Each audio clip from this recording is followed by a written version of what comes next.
Okay. VerkayRadio.com, certified #1 digital talk radio station in the world. The power of women. Welcome to Her Business, Her Voice, Her Conversation with Margo Lovett. Heard on VerkayRadio.com and worldwide on iHeartRadio. Women reinvented to become entrepreneurs, authors, speakers. Their second act is full of courage, full of how-tos, and inspiration. Now, let's get into the show. Here's your host, Margo Lovett.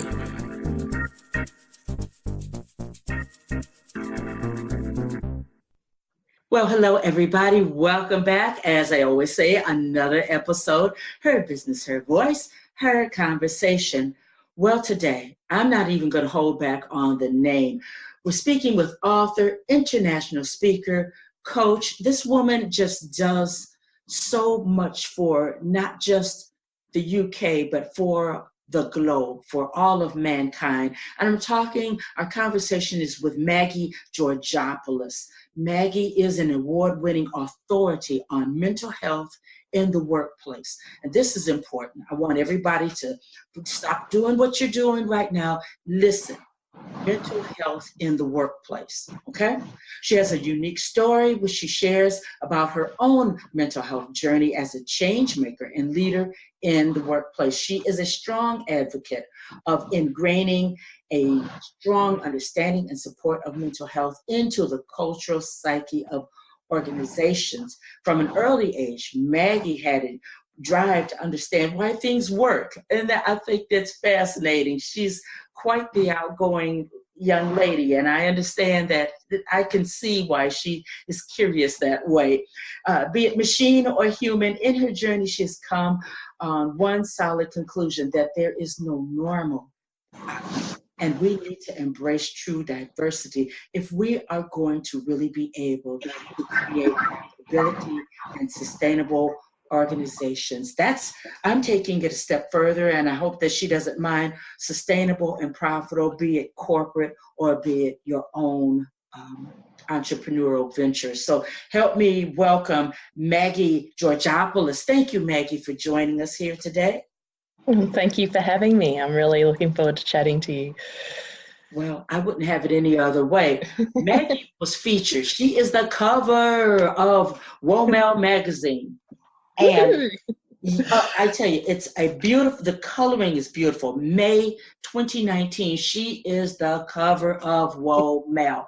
And if I may say, they did an excellent job. Maggie, because of the content that you were able to deliver, it just really rounded out the conversation. So without further ado, your bio touches on so many points. And I know that May is Mental Health Month, but I choose to know that Mental Health Month is 24/7, 360, and this thing of mental health in the workplace. Can we start out with your interpretation, your definition of mental health, and how did you come to this definition?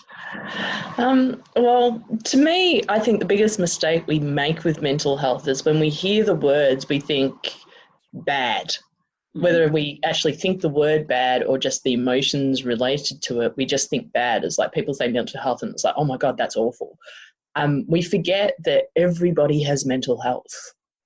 You know, it's no different from our physical health. It's good, it's bad. Some days it's indifferent, but we've all got it, and that's, you know, part of how we function. It's the mental physicality of our bodies.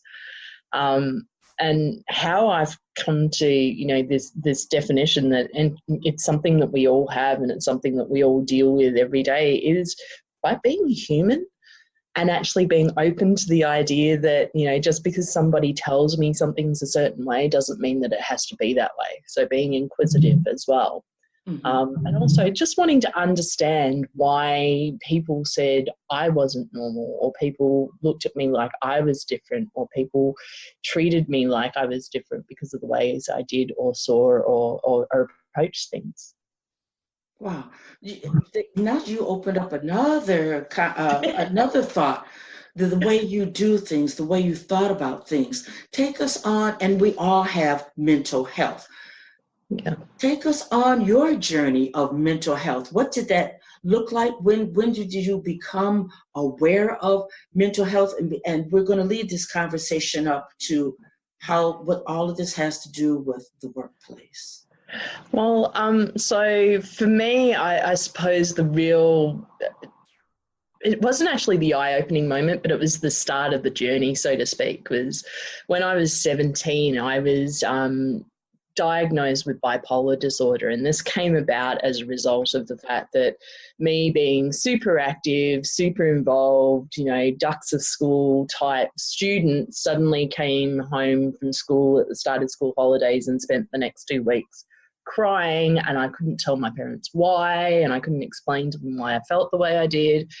And fortunately for me at the time, I got a fairly accurate diagnosis, because quite often, particularly with bipolar disorder, the first time a doctor sees you, it's the depressive cycle.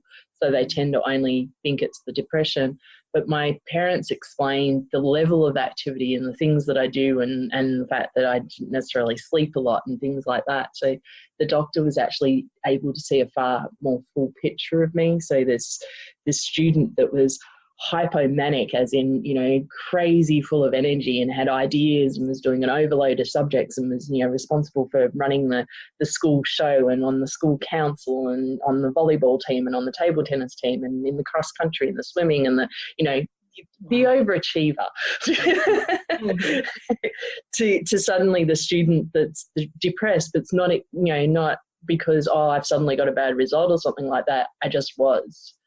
So, and unfortunately from that experience, I ended up with a bad experience, because one of my teachers, when my parents told them what was going on, trying to get support, because I was in my final year of school. So I was doing what was called in Australia then, which is a HSC, or high school certificate.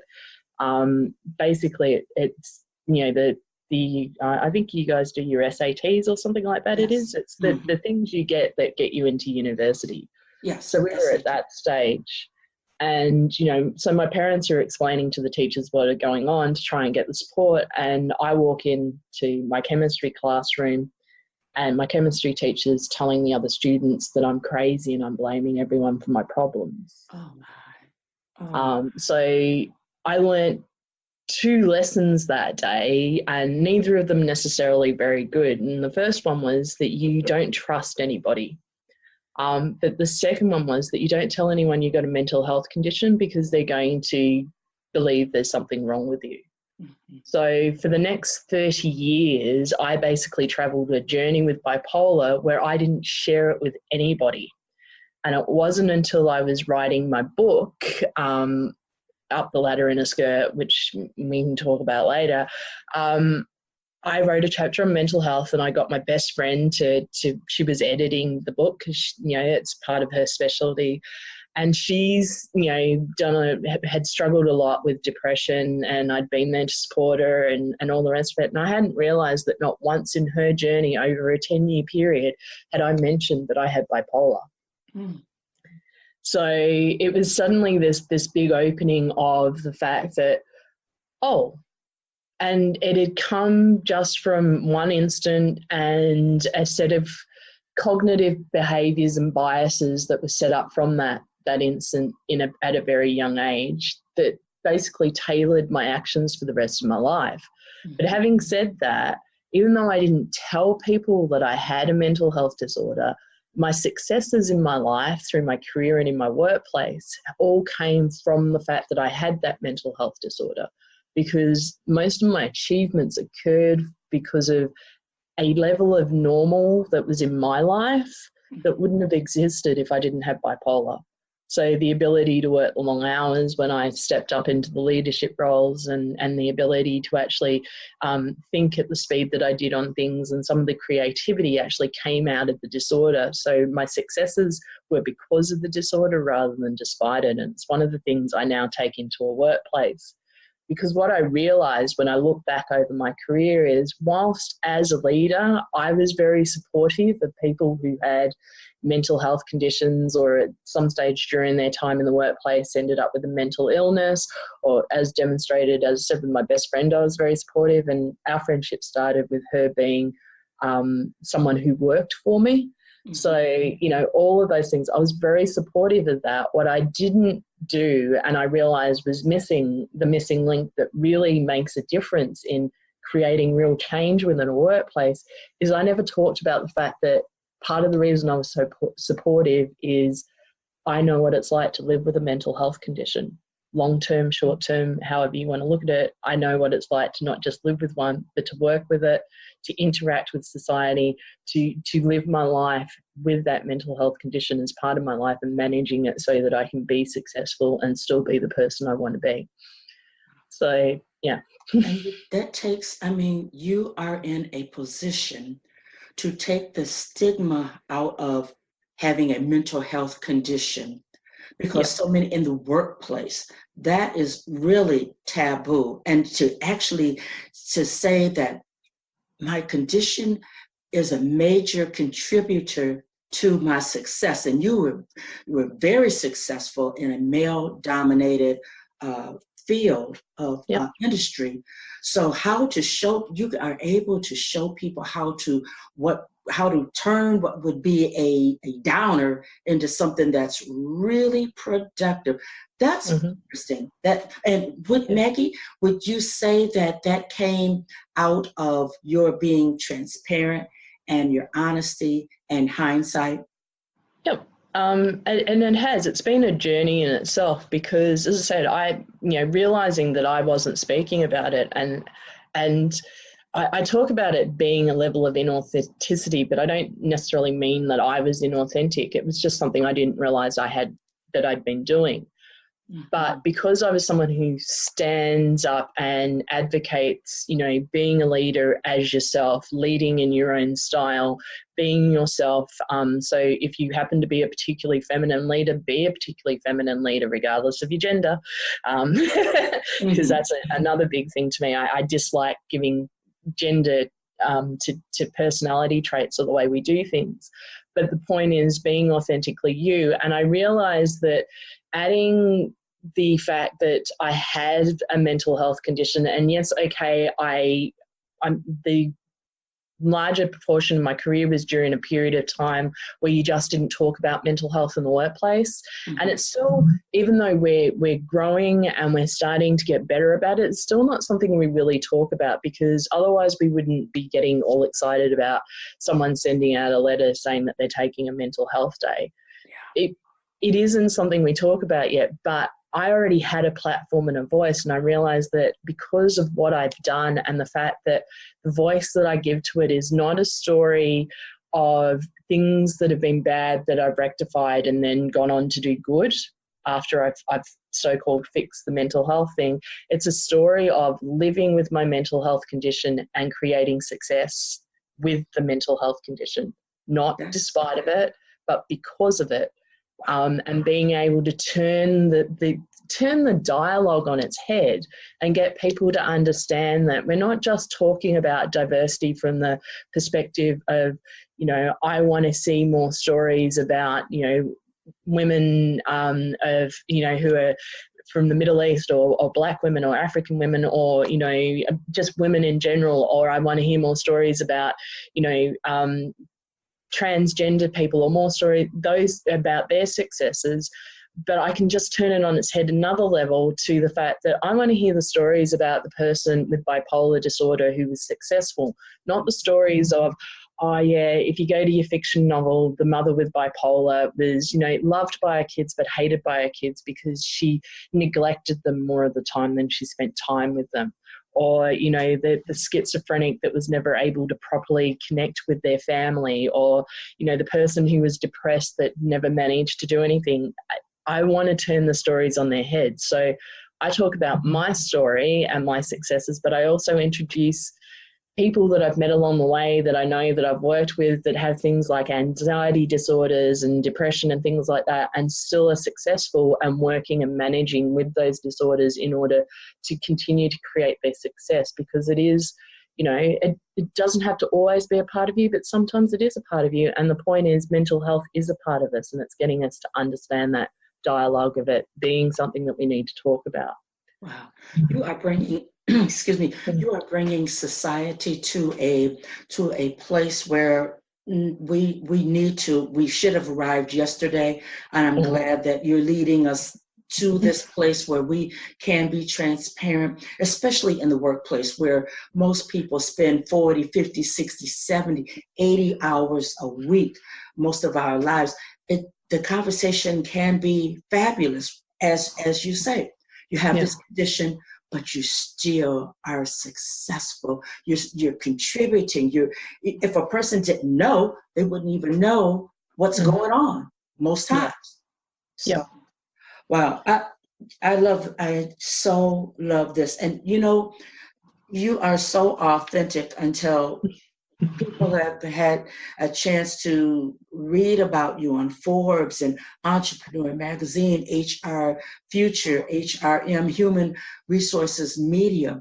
What I love is you've written your own book, Up the Ladder in a Skirt, Solidify Your Leadership, One Bold Step at a Time.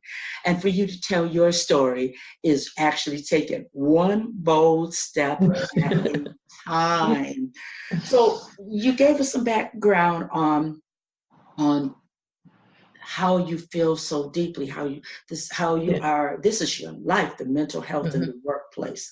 Now, you in your book, you are giving step-by-step strategies for climbing the corporate ladder. And I'm going to shift the focus a little bit and let everybody keep in mind, Maggie did this with a mental health disorder, if that's what we want to call it. She spread this thing out. She's just walking her life, her purpose. So can you give us just a few tips at the top of the book, some of the things that a person should do, a woman should do when they're getting on that corporate ladder and they're moving on up? What things should they have in mind? Well, I always say that the first step that you've got to take, regardless of where you're starting from, when you're making your journey in your career and you're looking to climb, or even if you're looking to build your business and create the leadership within a business, whatever project it is you're putting together, is you need to know yourself first. And it's a mistake that we all make because we're so busy. And it comes out of the way the education system runs things, and we try to teach people that they should be like other people. Because we become so busy trying to be like other people, we lose ourselves. And what happens when you lose yourself is you lose connection to the way you communicate, the way you prefer to do things, what you're actually very good at, what gaps you have in the way you do things. And if you lose touch with that, then you have difficulty actually, taking those steps as a leader congruently. So that's not to say you won't take the steps. It just says that, you're going to spend a lot of time effectively fighting yourself on your leadership journey. And if you remove the fight with yourself, it makes it so much easier.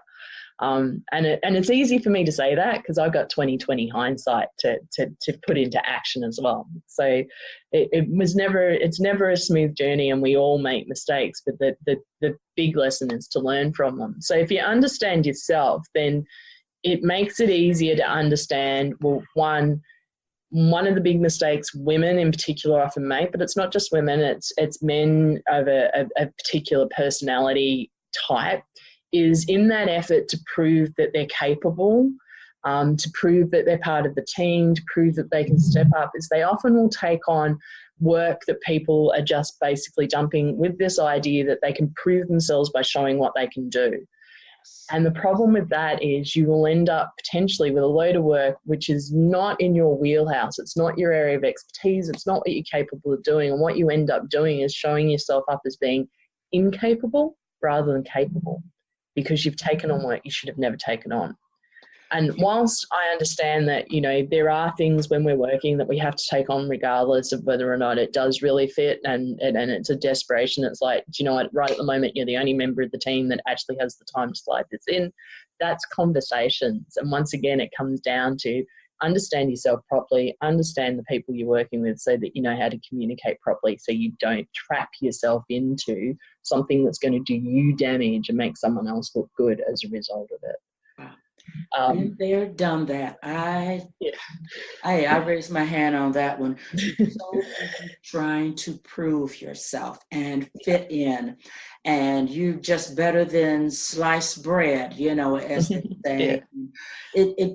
It does mess for me. It really played a major part in how ineffective I was in my communication with the people that I was too direct. And I got to a place where it actually, it really almost made me look like a fool and incompetent because I was not working within my wheelhouse. It just really, oh my God, know yourself. And then don't be afraid of who you are. I hear you saying that also. Be okay with who you are. Be okay with your normal. Would you agree with that? I would totally agree with that. And it is something that we all find difficult because one of the comments I commonly get is it's okay for you to say that because you're really self-aware. And I always come back with the response that part of the reason I'm really self-aware is because I made a point of getting to know myself. And I didn't make that point just because one day I woke up and thought, oh, the best way to do stuff is become self-aware. I made that point because I made mistakes.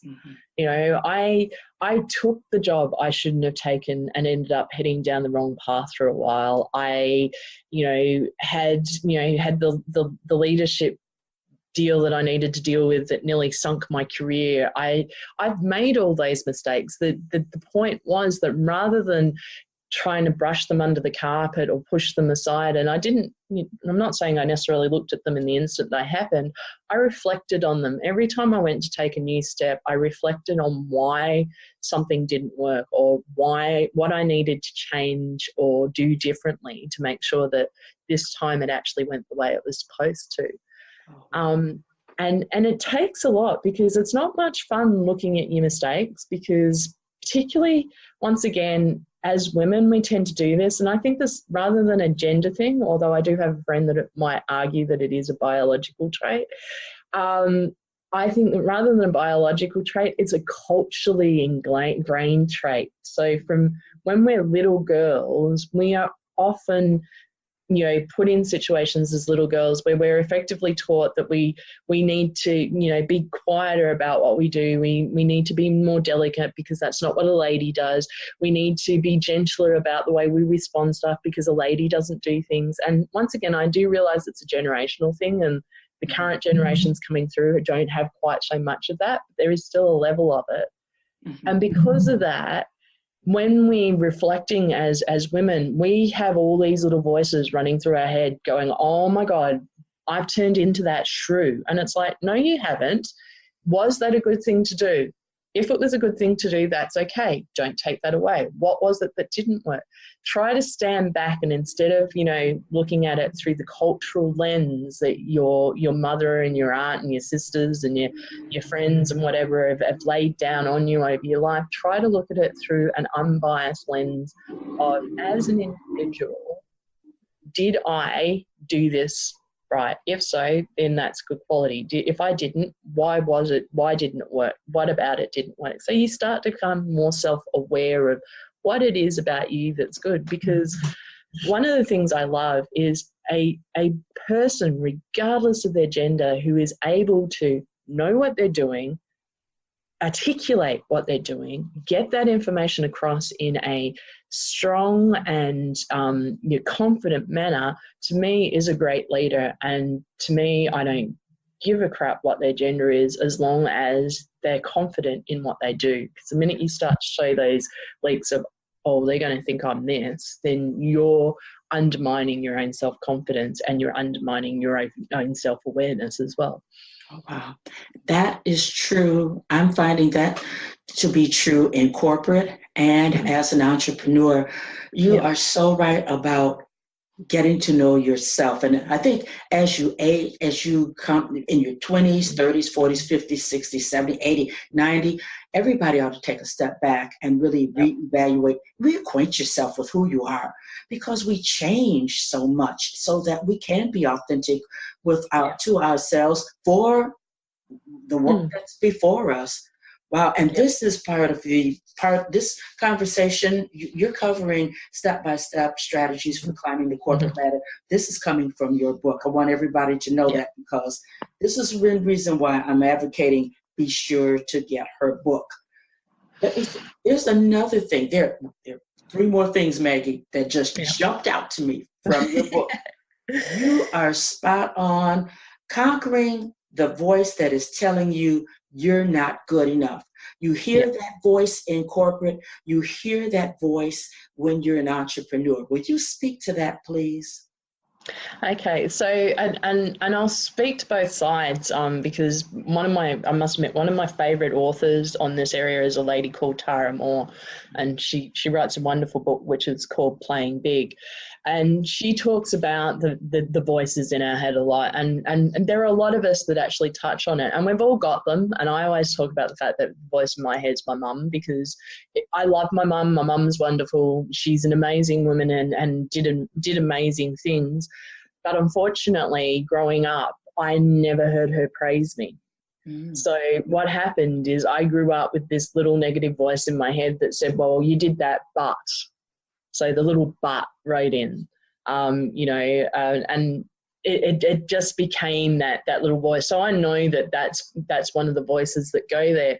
But part of the way to counteract those negative voices in your head is, as Tara actually brings up really well, is also be aware of the positive voices.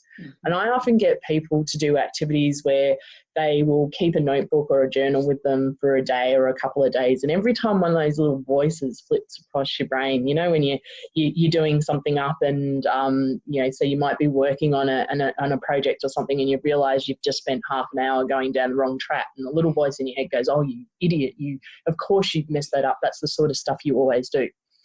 And you are aware that little voice springs up. The point is we don't usually pay attention to it. So I ask people to pay attention to it, because what I learned is as you start to pay attention to it and start to look at why that voice pops up. So the reason I can tell you that the voice in my head's my mum, and part of the reason it's there is because in my life I never heard her give me a compliment. Is because I sat down and had to think about, why was that popping up? Why did I keep saying that? Why do I feel that way when that happens? And by asking those questions, it helps. And on the opposite side, when the positive voices pop up, it's like, why is that voice popping up now? Why do I need a cheerleader, or why is it that I feel so good that the little voice pops up and says, yeah, we're really great at this stuff, aren't we? Why does that come in? Once again, look at why those things come into place. And once again, it helps you to understand them, and it also helps you to overcome those little things, because we often, you've had Oprah talk about it and Michelle Obama talk about the whole imposter syndrome thing, and those voices are part of what forms the base of that imposter syndrome. The ones that say, oh my God, they're going to find out that I've been absolutely, faking it the whole way through. The comment that we make, oh no, that was just luck. And it's like, it's not luck. You worked hard to get there. But we do that once again because it's the language of talking things down, and they become those voices whether we mean them to or not.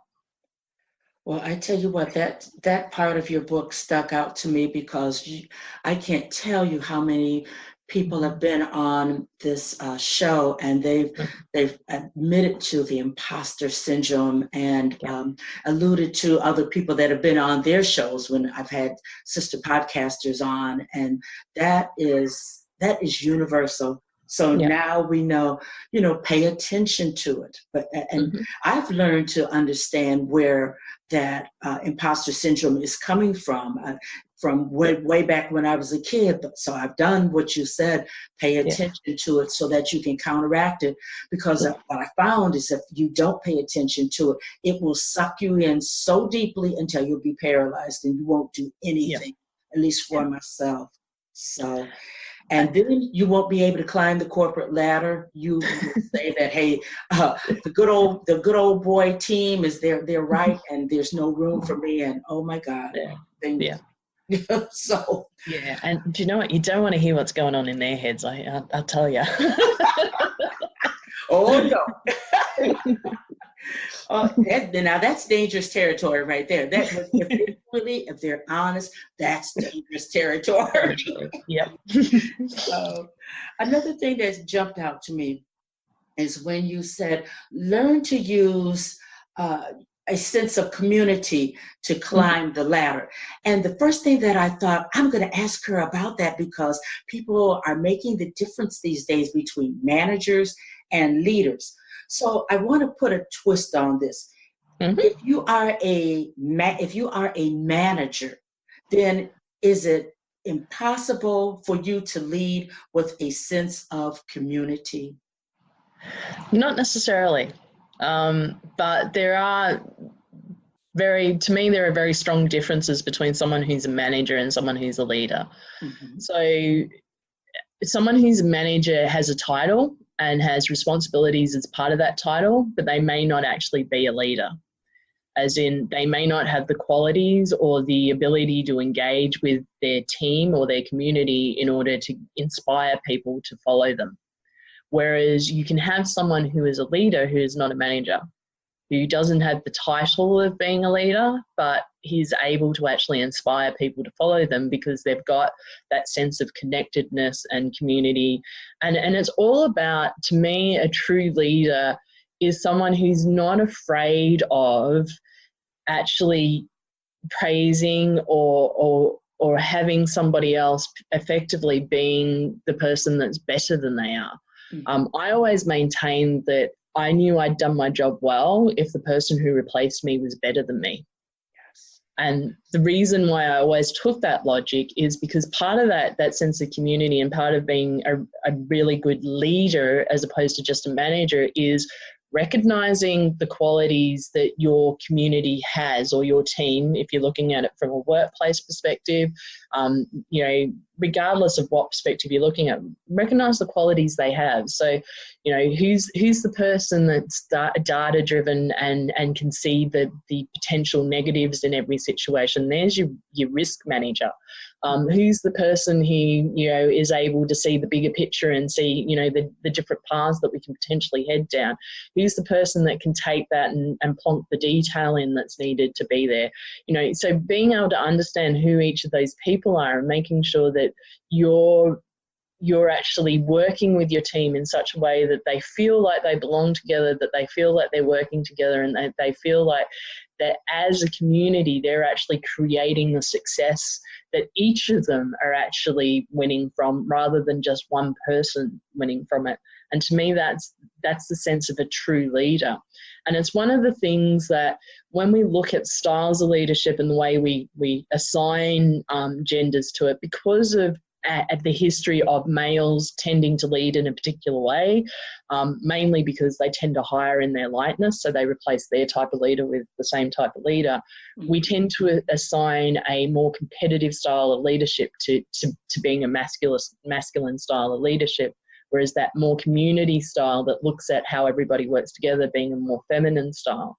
And they're not necessarily those genders, but the point is the community style of leadership is the way forward. And it is the new paradigm that is actually going to shift the ability of businesses, of community organisations, of large corporate organisations, of government organisations. It's going to shift their ability to become more sustainable, more productive, and longer lasting than where we currently stand. It's certainly a mind shift. And it's long overdue. Out with the manager, in with the leader. Certainly. And you know what? These points that you are sharing with us now, once a person leaves corporate and they do become an entrepreneur, if they keep in mind what you are teaching in your book, then when they're building their team, when they're building their business, then they're going to be successful. They're going to be ready to just take on the world. So this is good stuff that you're sharing with us. It is. Yeah. It's the same sort of program, basically, regardless of whether you're looking at it from a corporate perspective or from the perspective of building your own business or from the perspective of running a not-for-profit organisation. At the end of the day, it's about, understanding what your goals are, understanding who you are, understanding who surround you, and understanding how that works together in order to create the best result. Wow.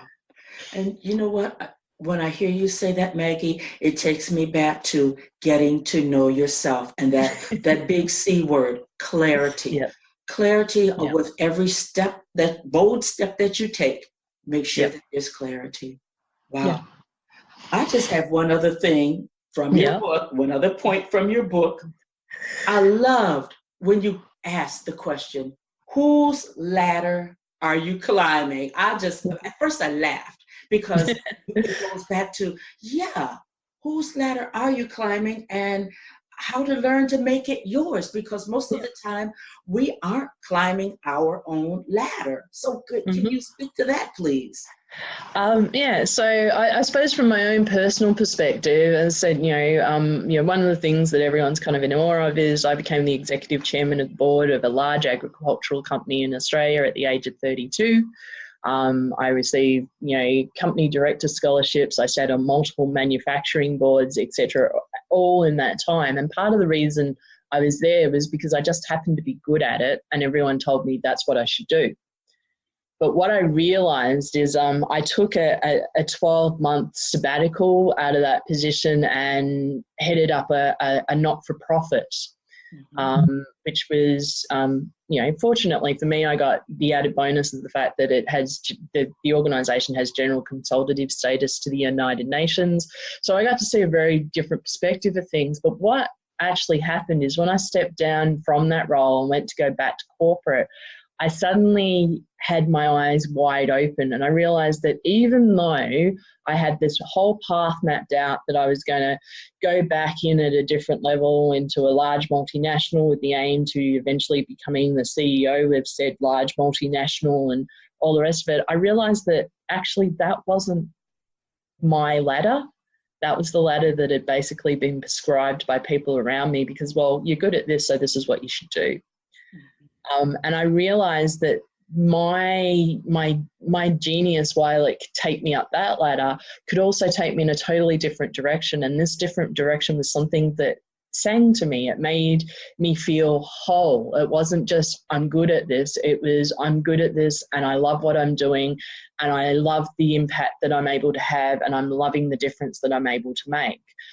So it's not just about doing what you're passionate about, because sometimes what you're passionate about is not going to make you money, but it's about having that right combination and it being you recognizing that it's your choice, not just because it's what someone else said you should do.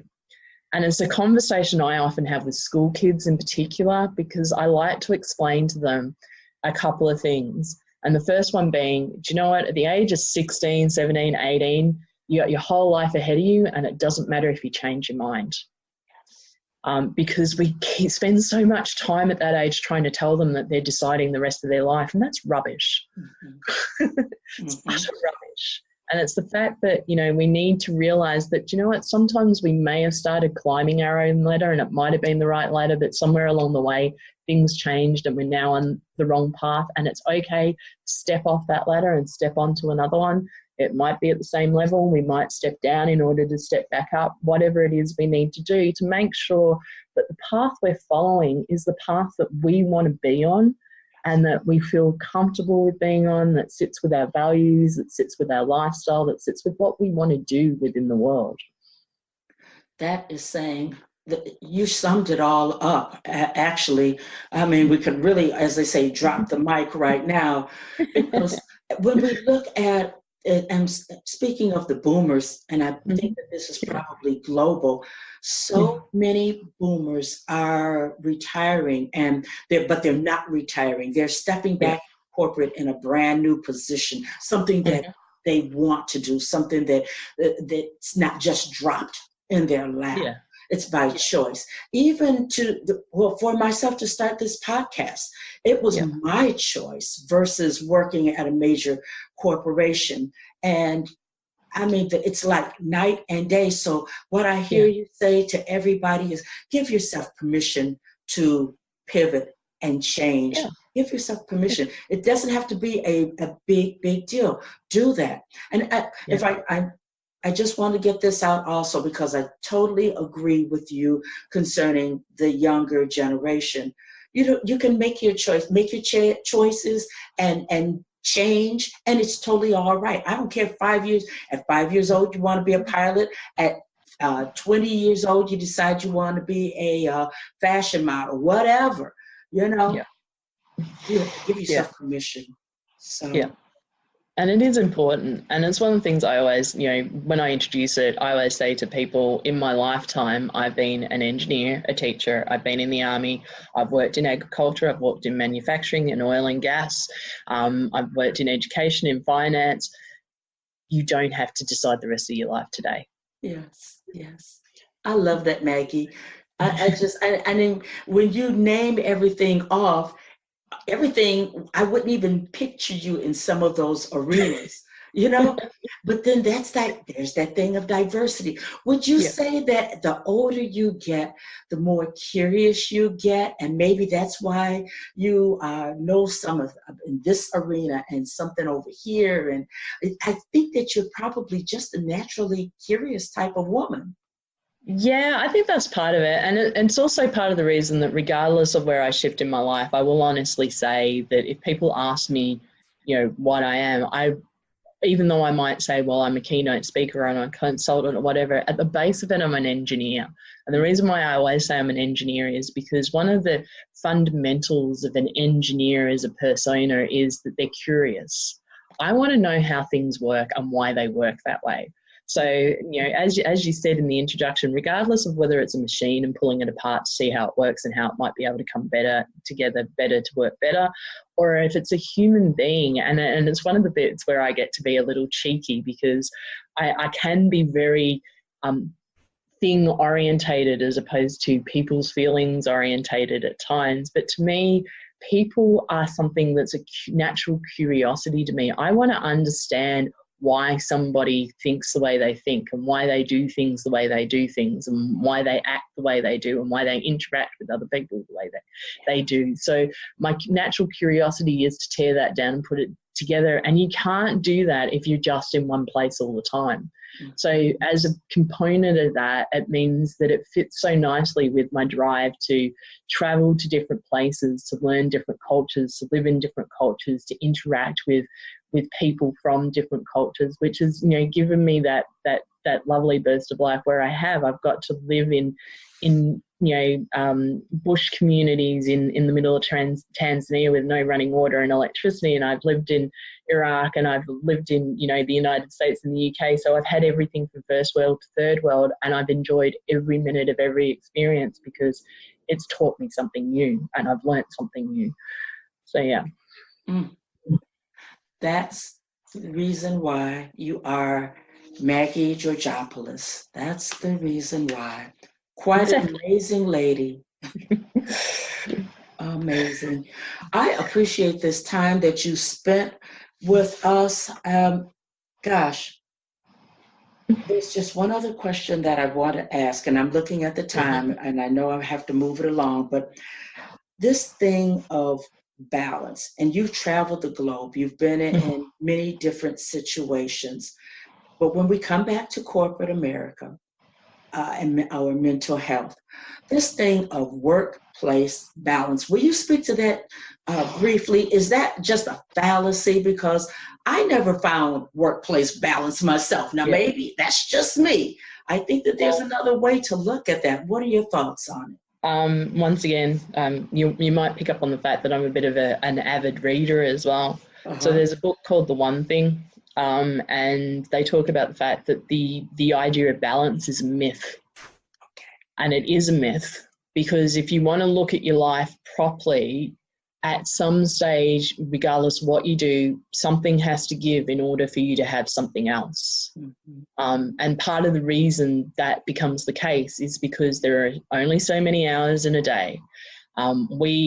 Each individual knows where their level is, but we all need a certain amount of sleep. We all need a certain amount of nutrients. We all need a certain amount of downtime just so our brain's not constantly on.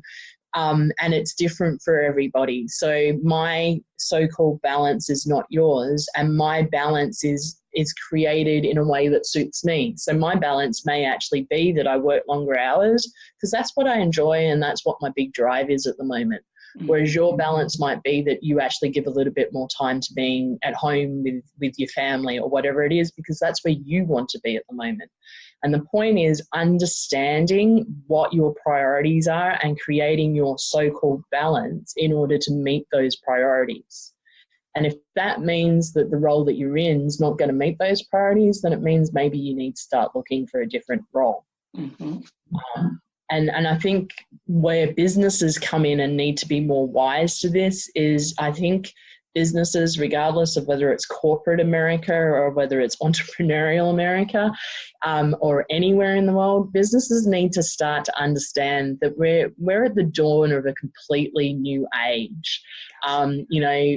There are no borders anymore when it comes to communication. I mean, I'm sitting in a flat in Glasgow and I'm chatting to you while you're sitting in the United States. And that is possible because of the technology we've got in place. And as a result of that technology, we need to be more open to the fact that actually I can create that person that wants to be able to spend more time with their family, can still deliver what I want them to deliver if I give them the flexibility to be able to potentially deliver some of that from their home and be able to flex what time of the day they actually focus on that, as long as they meet the deadlines.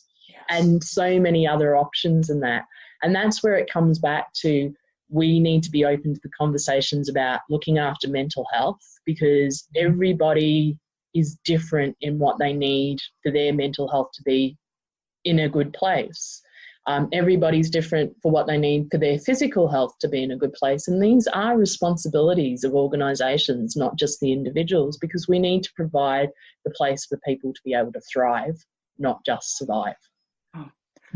Once again, I tell you what, real game changer, changing how we approach the jobs that we work, the organizations, how their responsibility to us so that we can be the best employees, and in the entrepreneurial world, shaping how we form our teams.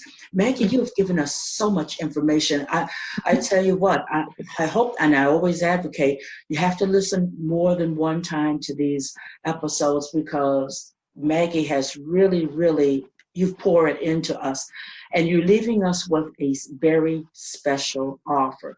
So I'm glad that people held on to the very end, because you are going to want to take Maggie up on this.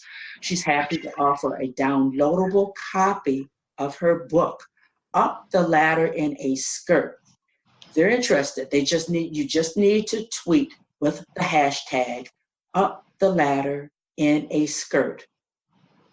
With what one takeaway from, add one takeaway from today's show. And my God, there's so many, but she's only asking that you add one takeaway, and tweet this over to at MAGSINSPIRES, including tagging the show, that we can help promote the show a little bit. That's great.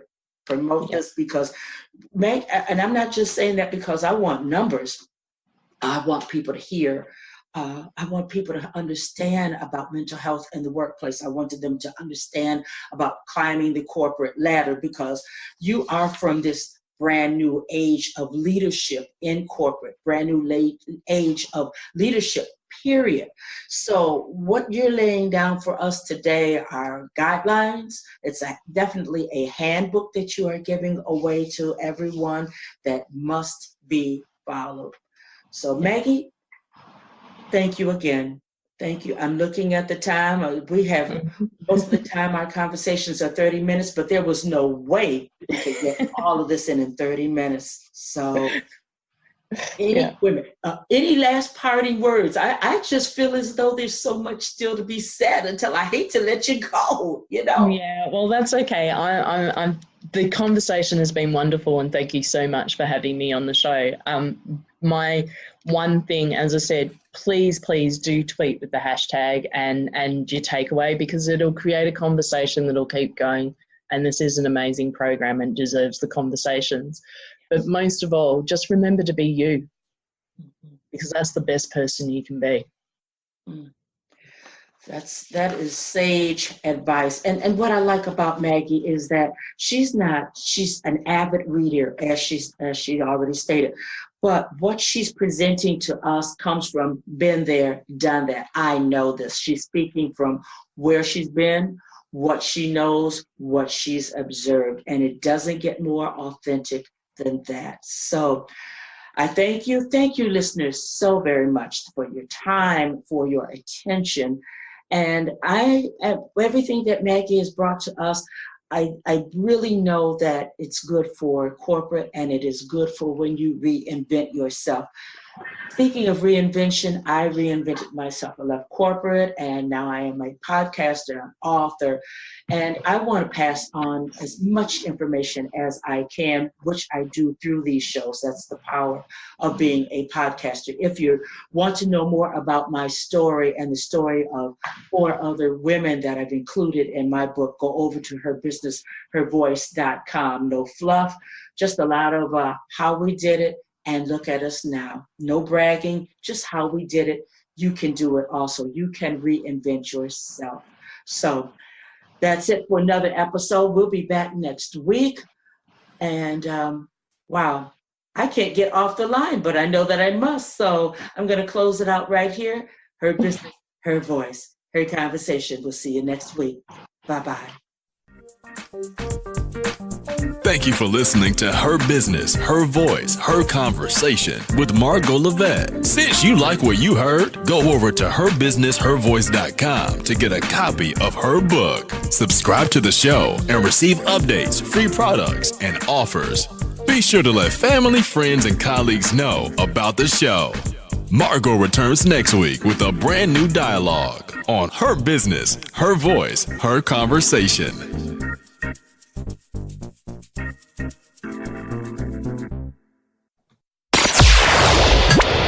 Okay. VerKRadio.com, certified #1 digital talk radio station in the world. The power of women.